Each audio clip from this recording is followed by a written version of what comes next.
స్మార్ట్గా తినండి, అంతే. గుడ్డిగా తినకండి. సార్ మీరే ప్రస్తావించారు కాబట్టి నేను అడక్క మానలేకపోతున్నా. ఈ టాపిక్ అసలు not at all for public media, అయినా చాలామంది చేస్తారు కాబట్టి. ఆల్కహాల్ తీసుకుంటున్నప్పుడు పల్లీలు తింటారు చాలామంది. పల్లీలు చాలా హై క్యాలరీ కదా, ఆల్కహాల్ కూడా అది ఎంటీ క్యాలరీస్ కదా, ఎంటీ క్యాలరీస్ కదా. మరి ఆ కాంబినేషన్ అసలు ఏంటి? అది అనాదిగా వచ్చిన ఒక ఇట్స్ వర్స్ట్ కాంబినేషన్ అనిపిస్తుంది మీరు చెప్తున్న దాన్ని బట్టి. పల్లీలకు అన్ని క్యాలరీస్ ఉన్నాయని తెలియదు sir. Definitely I will give a different perspective of alcohol. ఎందుకంటే జనజీవనంలో ఇది నార్మల్ అయిపోయింది. అది మనం తాగొద్దంటే వినేవాళ్ళు లేరు, తాగొద్దంటే ఆగేవాళ్ళు కూడా ఎవరు లేరు. మెటబాలికలీ ఏమవుతుంది ఆల్కహాల్తో? If you take any hard liquor అంటే విస్కీ కానీ, రమ్ కానీ, బ్రాండీ కానీ, వోడ్కా కానీ, టెకీలా కానీ, ఇవన్నీ హార్డ్ లిక్కర్స్ అంటారు. Most of them have 100 ml 42% alcohol ఉంటుంది. 100 ml 30 ml of this hard liquor, cool drinks ఏమి మిక్స్ చేయకుండా ఉట్టి వాటర్ మిక్స్ చేసి తీసుకుంటే 30 ml will take 1 hour for the liver to get this out. Right. 30 ml. ఒక person 2 pegs చేస్తుంది. Peg అంటే 60 ml కదా, 4 30s తీసుకున్నారనుకోండి, 4 hours వరకు లివర్కి ఏ పని ఉంటుంది? దాన్ని హరాయించుకోవడమే. ఈ ఆల్కహాల్ని టాక్సిన్ కాబట్టి, అది బాడీకి మంచిది కాదు కాబట్టి దాన్ని మెటబలైజ్ చేసి బయట పంపించడమే దాని ప్రధాన లక్ష్యం లివర్ది. ఇంక వేరే పని ఏం చేయదు అసలు. లివర్ వేరే పని ఏంటి? మనం తిన్న ఫుడ్ని అవసరం ఉంటే ఎనర్జీగా మార్చడం, అవసరం లేకపోతే ఫ్యాట్గా మార్చడం. అవును. సో ఇక్కడ పనే చేయలేనప్పుడు ఏమవుద్ది? మీరు పల్లీలు తింటున్నారు, చికెన్ తింటున్నారు, వాటెవర్ క్యాలరీస్ మీరు తీసుకుంటున్నారో, మిక్చర్ తింటున్నారు, ఇవన్నీ ఏం చేస్తుంది? క్యాలరీస్ వచ్చేప్పటికి లివరు నాకు టైం లేదు ప్రస్తుతానికి, I have more important work. ఏంటిది? ఆల్కహాల్ని మెటబలైజ్ చేసి బాడీ నుంచి పంపించడం. సో ఇవన్నీ తీసుకెళ్ళి ఫ్యాట్కి స్టోర్ చేసాను, తర్వాత చూసుకుందాం దీని సంగతి. అది. సో 3 పెగ్గులు తీసుకుంటే 6 గంటల వరకు మీరు తిన్నదంతా స్టోర్లో ఉంటుంది ఫస్ట్. అంటే దానికి టైం లేదు, ప్రస్తుతానికి టైం లేదు దానికి. వాపోయి. సో దీన్ని ట్రయాజింగ్ అంటాం మన ఎమర్జెన్సీలో. ఏది ఇంపార్టెంట్, ఏది అన్ఇంపార్టెంట్, ప్రయారిటైజేషన్ అంటాం ఆఫీస్ వర్క్లో. సో దాని ప్రయారిటీ ఏంటి ఆ టైంలో? టాక్సిన్స్ తీసేయాలి కాబట్టి ఇంపార్టెంట్. అవును. మిగతా పని ఏం చేయాలి? స్టోర్లో పెట్టండి, తర్వాత ఆలోచిద్దాం. సో నిజానికి యాక్చువల్లీ మీరు చెప్తున్న దాన్ని బట్టి సార్, ఆల్కహాల్ తీసుకుంటున్న వాళ్ళు ఇవన్నీ తినకూడదు. అసలు తినకూడదు. ఎందుకు తింటారు? కానీ ఏదో కాలక్షేపానికా, లేకపోతే లేదు అది అంటే బికాజ్ ఆల్కహాల్ ఇంటాక్సికేషన్ రాకుండా ఉండడానికి తింటారా? అదొక థియరీ కానీ, బట్ బేసిక్లీ ఏంటంటే ఎవరు తినాలి కాబట్టి. అదే పల్లీలు తినడం అనేది టైం పాస్ కింద లెక్క. If you see the Indian culture and western culture మీరు ఆల్కహాల్ తీసుకున్నప్పుడు స్నాక్స్ ఏమి ఉండవండి. Either they eat dinner and then drink, or they drink then go have dinner afterwards. Right. If you go to bars also, సినిమాల్లో కూడా చాలామంది చూస్తుంటారు కదా అందరూ. If you see US bars, western European bars, you don't generally serve snacks, it's a bar అంతే. You will have drinks. మన దగ్గర ఏంటి? ఈ పెగ్ అయ్యేపాటికి ఇక్కడ స్నాక్స్ ఎక్కువ అయిపోతాయి. సో మనకి అబ్డామినల్ ఒబెసిటీ కూడా దానివల్ల కొంచెం ఎక్కువ వస్తూ ఉంటుంది. ఇది చాలా ఇంపార్టెంట్, చాలా వ్యాలిడ్ పాయింట్ చెప్పారు సార్.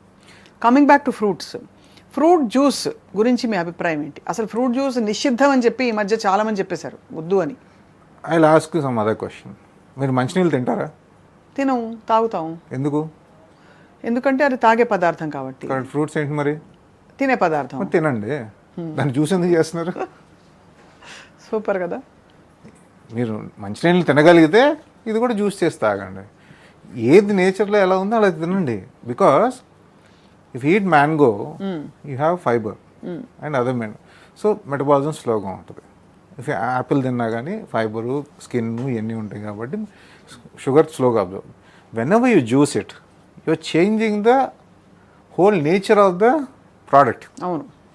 సో డెఫినెట్లీ మీరు ఏదైనా అనుకోండి, కోల్డ్ ప్రెస్ అనుకోండి, ఫుల్ పల్ప్ అనుకోండి, but you are changing the nature of the fruit. Right. So it has its own effects. So అన్నం తింటాం కానీ తాగం కదా. అవును. కూరగాయలు తింటాం కానీ తాగం కదా. సో అట్లాంటప్పుడు ఏది ఎలా ఉందో అలా తినగలిగితే దాని న్యూట్రియంట్స్ బాగుంటాయి, అబ్జార్ప్షన్ కరెక్ట్గా ఉంటుంది, బాడీ కరెక్ట్గా ఉంటుంది. సో అది తప్పిదం కానీ మహాపాపం అయితే కాదు. మహాపాపం అంటే for example you played half an hour of football, you lost lot of energy, మీకు ఇమీడియట్ షుగర్ కావాలి, అప్పుడు తాగండి. It will increase your energy faster. అవును. And it will metabolize also. Correct. అంతే. ఖాళీగా ఆఫీస్లో కూర్చున్న వాళ్ళకి జ్యూసులు తాగడం ఎందుకండి? కదలకుండా పని చేసే వాళ్ళకి అంతే. పొద్దున్న లేవంగానే చాలా మంది జ్యూస్ తాగుతారు. ఫ్రూట్ తినండి, తప్పే ఉంది.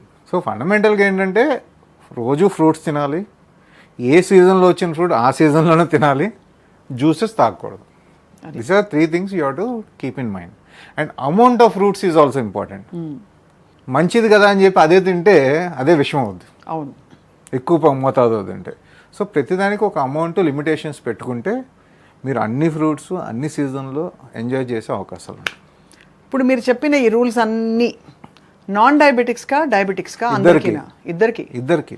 సో షుగర్ ఉన్న వాళ్ళు కూడా ఫ్రూట్స్ తినచ్చు అయితే? షుగర్ ఉన్న వాళ్ళు కూడా అన్ని ఫ్రూట్స్ తినొచ్చు, కానీ షుగర్ లేని వాళ్ళకంటే కొంచెం మోతాదు తక్కువ తిని మిగతా ఫుడ్స్ కూడా బ్యాలెన్స్ చేసుకోవాలి. అంతే, అవును అవును. షుగర్ లేని వాళ్ళు ఒకవేళ వాళ్ళు వెయిట్ ఎక్కువ ఉన్నారు వాళ్ళు బ్యాలెన్స్ చేసుకుని తినాలి. అవును. If you are athlete, you exercise very well, your metabolism is good, అప్పుడు కొన్ని ఎక్కువ తిన్నా కానీ నష్టం ఉండదు. రైట్. సో ఇది పర్సన్ టు పర్సన్ మీకు మీరు నా బాడీ ఏం సహకరిస్తుంది అనే దాన్ని బట్టి మీరు చేసుకోవాలి.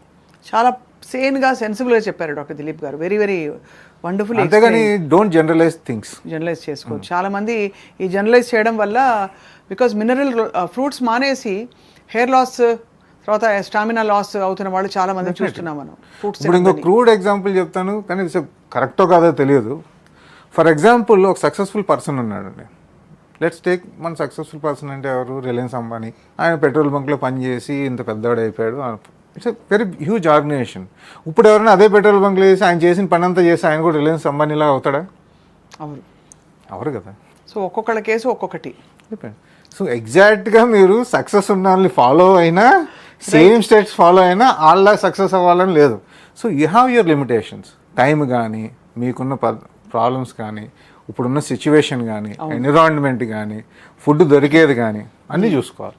మీరు జనరలైజ్డ్గా చూస్తే కుదరదు కదా అది. Correct. Lot of successful people are there. You cannot replicate any one person also till now. So you have to know your body and how it metabolizes better. మీ body will tell you what is good, what is not. Just observe it. And finally fruits topic మీద మీరు best 3-4 ఫ్రూట్లు ఇవి అసలు మానకండి మీ డైట్లో please, year long దొరుకుతాయి ఇవి దాదాపుగా అనే ఫ్రూట్స్ ఏంటి సార్? నాన్ డయాబెటిక్స్లో అయితే జాంకాయలు, అరటిపండ్లు, యాపిల్స్, ఇంకా అదర్ సీజనల్ ఫ్రూట్స్. అంతే. జామకాయలు మంచివి, చాలా బెస్ట్. డయాబెటిక్స్ అయితే ఇదే ఉంటాయి, కానీ అమౌంట్ జాగ్రత్తగా తినండి. అదే జామకాయలు, జామకాయలు ఎప్పుడు దొరుకుతాయి, అరటిపండ్లు ఎప్పుడు దొరుకుతాయి. అవును. తెలివిగా తింటే అవి కూడా మంచి న్యూట్రియంట్స్ ఇస్తాయి. And cheap also. You don't need to buy blueberries, blackberries, raspberries, kiwis. These are all not our fruits. అసలు అది చాలా వైటమిన్ సి. కివి తింటే అసలు ఏదో వైటమిన్ సి బోల్డ్ వచ్చేసిందో అన్నా చేంజ్ కోసం తినొచ్చు, కానీ అంత ఖర్చు పెడితే వచ్చే ఆ విటమిన్ సి మన చిన్న ఆమ్లాలో కూడా వస్తుంది. మన చుట్టుపక్కల దొరికే ఉసిరికాయలో వస్తుంది. It's more cost effective. India is not a population where everybody can afford everything. Correct. I cannot SIT and tell ఇక్కడ కూర్చుని టాప్ 5% తినే వాళ్ళు ఫ్రూట్స్ చెప్తూ కూర్చుంటే కుదరదు. 95% పీపుల్ ఏం తినగలుగుతారో అది మనం చూడాలి. When you're affordable fine, that's fine. But మనకున్న కల్చర్కి, మనకున్న ఎకనామిక్ స్టేటస్కి, మనకున్న పాపులేషన్కి మన దగ్గర పండే ఫ్రూట్స్ కాస్ట్ ఎఫెక్టివ్గా న్యూట్రియంట్గా తినడం అనేది ఇంపార్టెంట్. చాలా మీరు ఇంత విపులంగా మనం ఈ టాపిక్ ఎవరితో మాట్లాడలేదు డాక్టర్ దిలీప్ నందమూరి గారు. చాలా బ్యూటిఫుల్గా ఎక్స్ప్లెయిన్ చేస్తారు ఆల్ అబౌట్ ఫ్రూట్స్, ఎలా తినాలి, ఎంత మోతాదులో తినాలని చెప్పి. లాస్ట్ ఒక క్వశ్చన్ అడుగుతాను. తొక్కతో తినాలా, తొక్క లేకుండా తినాలా? మామిడి పండు తొక్కతో తినేయండొచ్చు, మీకు అసలు షుగర్ ఉన్నది కూడా పడిపోతుందని చెప్తున్నారు చాలా మంది. అంటే తొక్కతో తింటే కార్బోహైడ్రేట్ చాలా. ఇప్పుడు యాపిల్ ఉందనుకోండి, తొక్కతో తింటే ఫైబర్ ఉంటుంది, బట్ క్లీన్ చేసుకోండి. వ్యాక్స్ ఉంటుంది, కెమికల్స్ ఉండొచ్చు, క్లీన్ చేసి ప్రాపర్ క్లీనింగ్ చేసి. కమలా పండు మనం తొక్కతో తినలేము, ఆఫ్ కోర్స్. అవునా? పుచ్చకాయ తొక్కని తినలేము. సో అరటిపండు తొక్క కూడా తినలేము కదా. అవును. సో జాంకాయ మళ్ళీ తినొచ్చు. Depends which one you can eat అనేది చూసుకుని తినండి. జనరల్గా ఎలా చెప్తాం, అన్ని తొక్కతో తినండి, అన్ని తొక్క తీసి తినండి అని. అంటే అఫ్ కోర్స్ తొక్కతో తినగలిగిన వాటిని తొక్కతో తింటే మంచిదే, తీసేయకూడదు, ఫైబర్ ఉంటుంది కాబట్టి. కానీ జాగ్రత్తగా క్లీన్ చేసుకుని తినాలి. అది పనసపండు తొక్కతో తినలేం కదా. తినలేం అసలు. అమ్మో, ఇంకా అయిపోయింది మన పని. దిస్ క్వశ్చన్ ఈస్ రిటోరిక్ అనమాట. అంటే జనరల్గా చెప్పలేము ఏ ఫ్రూట్ ఎలా తినాలో. ఆల్రెడీ నేచర్ మనకు చెప్తుంది, ఎవరు చెప్పక్కర్లేదు. దీనికి సైన్స్ కూడా అక్కర్లా. అంతే. నేరేడు పళ్ళు తింటే షుగర్ తగ్గుతుందండి, కొంత ఎఫెక్ట్ ఉంటుంది డెఫినెట్గా. అయితే ఇప్పుడు అమాంతం వెళ్ళి నేరేడు మనకి ఫర్ ఎగ్జాంపుల్ బ్లూబెర్రీస్, బ్లాక్బెర్రీస్ తింటే షుగర్ బెటర్గా ఉంటుంది అంటారు. For Indians cheap version is మన నేరేడు పళ్ళు, చాలా బాగా తక్కువ. I have few patients, I start medication and they eat every day నేరేడు పళ్ళు. బా చాలా ఆయన పని చేసింది. అది I'm not telling for everybody, but definitely it will help. And అదే కానీ మీరు దాంట్లో జ్యూసెస్ ఉన్నాయి, నేరేడుపల్లి జ్యూసెస్ కూడా పబ్లిక్గా దొరుకుతున్నాయి మీకు అమెజాన్లో కానీ సూపర్ మార్కెట్లో. That may not work. ఎందుకంటే దాని సోర్స్ తెలియదు మనకి, దాని ప్యూరిటీ తెలియదు. కరెక్ట్. కాబట్టి ఫర్ ఎగ్జాంపుల్ ఇది మీరు అడిగారు కాబట్టి చెప్తున్నా, బ్రాండ్ పక్కన పెడితే నీకు క్రాన్బెర్రీ జ్యూస్ ఆడవాళ్ళకి యూరిన్ ఇన్ఫెక్షన్ తగ్గుద్ది అనేది ఒక థియరీ. క్రాన్బెర్రీ టాబ్లెట్స్ కూడా మేము ఇస్తాం. మనం బయట తీసుకున్న క్రాన్బెర్రీ జ్యూస్ తీసుకుని డబ్బా తీసి చూడండి, మీకు కుదిరితే ఎప్పుడైనా సూపర్ మార్కెట్కి వెళ్ళినప్పుడు ఎంత క్రాన్బెర్రీ ఉంటుంది అయినా 2%. హై ఫ్రక్టోస్ కార్న్ సిరప్ 2% అంటే 100 mlలో 2 ml ఈజ్ క్రాన్బెర్రీ, మిగతా అంతా షుగర్, మిగతా అన్నీ. నిన్న మాకు ఎవరో ఒక కొబ్బరి నీళ్ళు అని చెప్పి ఒక బాటిల్ తీసుకొచ్చారు, 1 లీటర్ ప్యాక్డ్. మంచిదన్నీ ఎనర్జీ వస్తుంది, దాని మీద రాసింది బాగుంది, 180 రూపాయలు, 185 రూపీస్ 1 లీటర్. దాంట్లో చూస్తే 5% ఉందండి కొబ్బరి నీళ్ళు, మీదంతా వాటర్, మిగతా ప్రిజర్వేటివ్స్. ఓ రోజు అలాగే తాగితే బాటిల్లోంచి జ్వరం వచ్చినప్పుడు, సార్ మీరు నంబరు తీయగా ఉన్నాయి, కొబ్బరి నీళ్ళు అంత తీయగా ఎక్కడ ఉంటాయి, కాస్త ఉప్పు కానీ కేర్ఫుల్గా ఉండండి ప్రతిదీ. Don't believe on face. అది package juices are even more dangerous. అయితే మీరు చెప్తున్న దాన్ని బట్టి లేబుల్ చదవాలి తప్పకుండా అని చెప్తారు. లేబుల్ చదవాలి. అది. Thank you so much doctor Dilip Nandamuri గారు. ఆల్ అబౌట్ ఫ్రూట్స్, ఇవాళ ఫ్రూట్ ఎన్సైక్లోపీడియాగా మనం కంటిన్యూ చేశాం.